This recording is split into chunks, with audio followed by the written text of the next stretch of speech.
Hey guys, this is Tough posting for round 4 of the debate. Action determines whether a person is good or bad. This has been a very interesting debate thus far, and I'm excited to continue it. To begin, I would like to clarify that my opponent's interpretation of through the use of my word rant is wrong. I'm sorry if you took that offensively. Basically, all I meant is that you were going over repeat arguments from your contention 1 that I made in my contention 3. That's basically all I was saying. Going on to my arguments and cons, contention 1.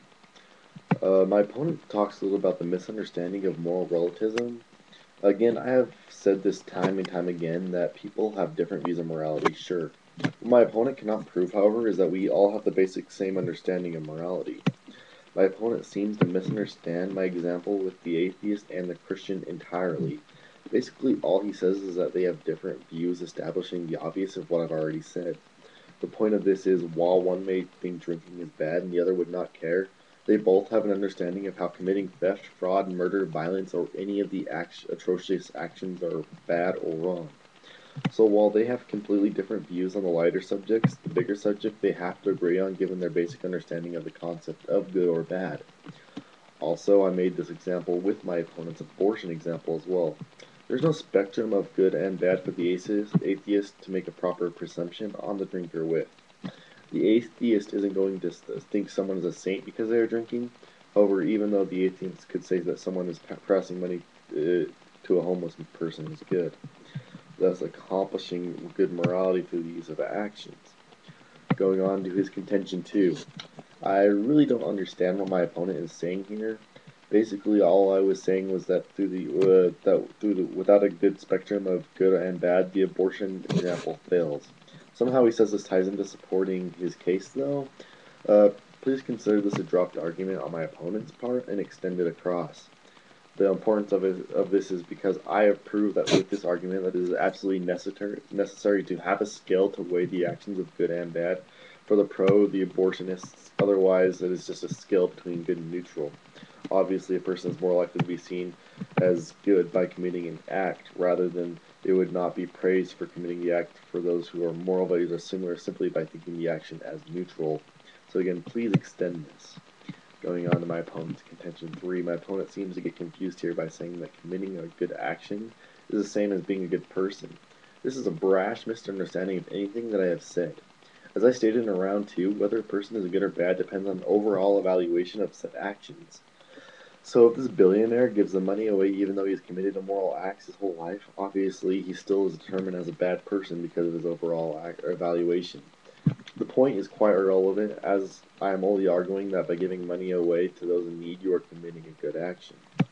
In order to be considered a good person, we must be able to commit a lot of good actions, or more good actions than bad ones, such that we can prove good intention.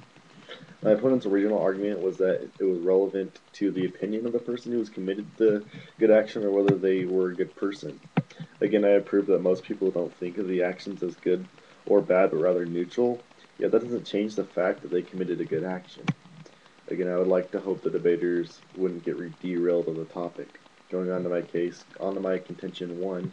First, my opponent says I am using semantics.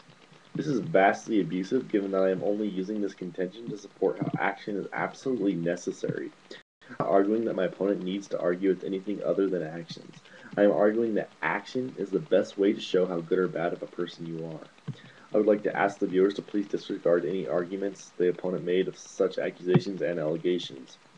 Going on to my contention 2, my opponent agrees that morality is an ideal. Great, again we have established the obvious. My main goal here was saying that it was a powerful idea that takes presence over our everyday lives and widely affects and influences all of our decisions. My opponent has made one single argument against this refutation. Again, this was something that was important for him to argue because of how morality takes presence in our lives and how I must prove that the only way to prove good morality is to do actions accordingly. Please extend any and all arguments made in rebuttals of the last round. Going on to my contention 3. My opponent says no one is going to have a perfect sense of right or wrong. This is probably like the 5th time we've established and agreed on this point. However, I have proven that it all comes down to the fact that all humans have a basic understanding, and whether or not morality will ever fit perfection of someone's standard, we look to the basic understood morality. To conclude, I would like to urge the voters to vote pro for the following reasons. 1. I have proven that we all have the same basic understanding of morality, while small morals may be different. 2. A good person should be based on overall good actions rather than bad ones. 3. Without a proper spectrum of good and bad, arguments to the abortion concepts and other concepts are irrelevant. 4. We need you to use actions as evidence of committing good morality. 5. Morality, while just an ideal, is an extremely powerful one. And 6. We all look to morality because virtually everything we do consists of moral choices. My opponent has misunderstood some arguments and not provided evidence, and I have shown you why those arguments were important not to drop. Thus, please vote pro rather than con. Thank you, and I look forward to the final round.